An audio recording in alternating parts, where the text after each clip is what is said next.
পরীক্ষা চলাকালীন একটি গোখরো সাপ ধরা পড়ে।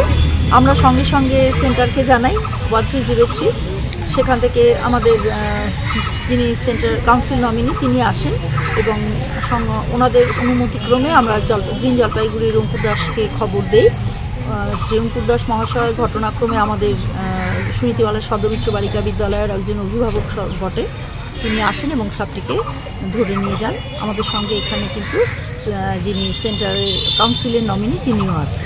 একটা আতঙ্ক পরিবেশ তো নিশ্চয়ই ছিল। এখানে আমাদের সিনিয়র টিচার্সরা রয়েছেন। আমরা সত্যিই ভাবছিলাম যে প্রয়োজনে পরীক্ষা হলে পরে বাচ্চাদের পেছনের গেট দিয়ে বের করে দেব, কারণ সাপ সম্পর্কে সাধারণ মানুষের মধ্যে সচেতনতার সত্যিই অভাব আছে।